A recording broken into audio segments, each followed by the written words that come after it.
And we'll continue with our ongoing coverage of Operation Epic Fury, the U.S. and Israel's joint operation against the Iranian regime. Joining us this hour for insight is Heather Johnston, the founder of the U.S.-Israel Education Association.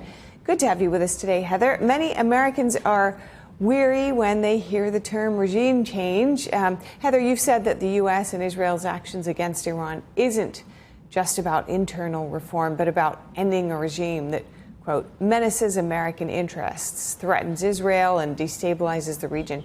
What would you say to people who question whether this war really is in America's interest? Well, good to be with you. And it is just an extraordinary time. Stephanie, we have kind of floated into this extraordinary moment for U.S. Israel history, as well as the region, our partners in the region, our allies, to take down this menacing threat, this existential threat to the Middle East and to the world, frankly. I think that the objectives are very, very clear, and our leaders of our government have certainly made it very, very clear that we're dealing with the threat of nuclear capability, with Iran being able to put together 11 nuclear bombs. I mean, they were very overt and clear in those negotiations prior to this war, bragging about it even. I think that has been a looming and ominous threat across the board for the region, for the Saudis, for UAE, for Israel, for certainly for the United States. We have understood that we needed to bring that threat down, and in the course of all of that, bring down this regime. Obviously, the regime has played a diabolical role in the region, stalking the region with its proxies, Hamas, Hezbollah, the Houthis.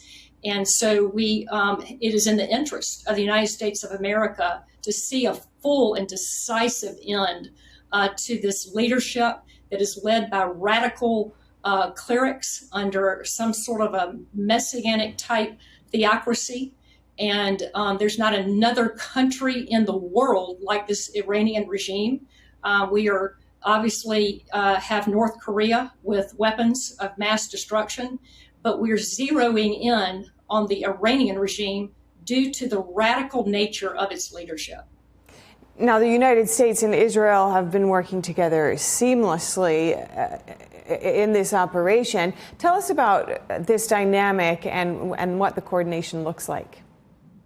Well, if you can imagine, so tightly coordinated and prepared were both of our nations to go to war. And that has been taking place over months and months. And collectively, if you can imagine, within a 3 to 4 day period, they have hit 4,000 strikes into the Iranian regime structures and leadership, into the military apparatus, sinking the naval ships on the shores there, bringing an end to the stalemate in the Strait of Hormuz, and really bringing a devastating, overwhelming blow to this Iranian regime. And so I'm very proud of the U.S.-Israel collaboration, obviously our greatest ally there.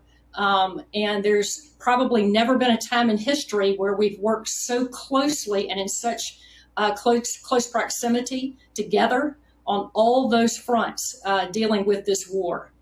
And a significant part of your role involves educating senior Congress members about the demographic and geopolitical realities within the Middle East. What would you like them to know at this point in time? Well, we just got back. We actually came back to the United States with a congressional delegation. We were just over there on the border of Lebanon and Syria. I think Congress is doing an extraordinary job. We have at least half of our Congress that is strongly advocating for this war because they understand what it means for our national security interests, that it is in our best interest as a nation to go at it right now, imminently, and to understand that we're setting the stage, not just for future generations to remove this existential threat, but we really are dealing with an imminent situation in the region.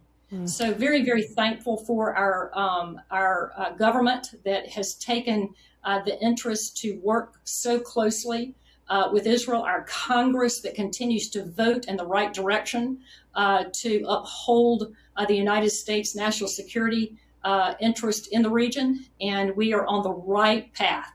And having just come back from the Middle East, can you give us a sense of the mood there right now? Well, I think we were leaving and Israel was on the edge of war, and it was felt across the country. There were not many tourists around, as you might imagine, with the sense of war looming. And I think that as we were watching the negotiations falter, as we were watching the Iranians be completely disingenuous and continuing to brag about their nuclear capabilities and that they could put together 11 bombs, I think as those began to completely fall, it became very clear across the board that the time to act was now.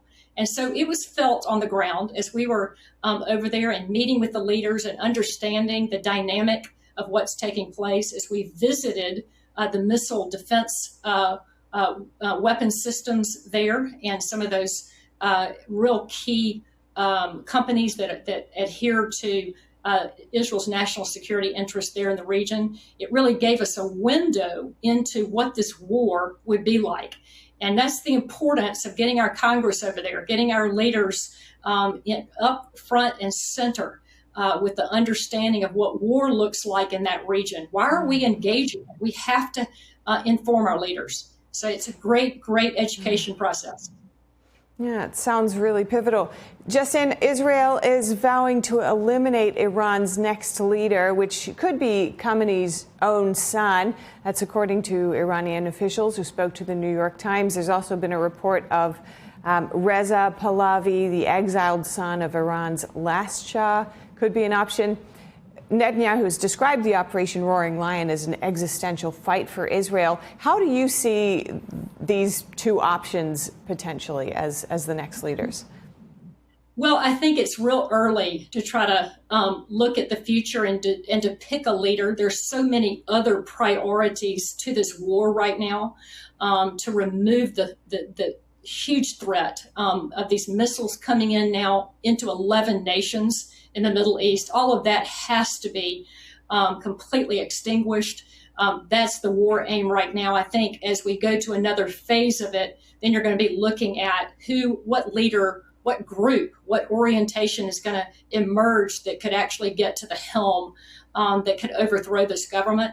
I would not want to be naming, if I were an Iranian supreme leadership group, I would certainly not want to be naming the next leader, because then they get a target on their back and they will surely meet their demise. That is the direction of the U.S.-Israel plan and plot, is to remove the leadership of the supreme leader, the IRGC leadership, and all of its apparatus. And so I don't see any of that leadership being able to step back in.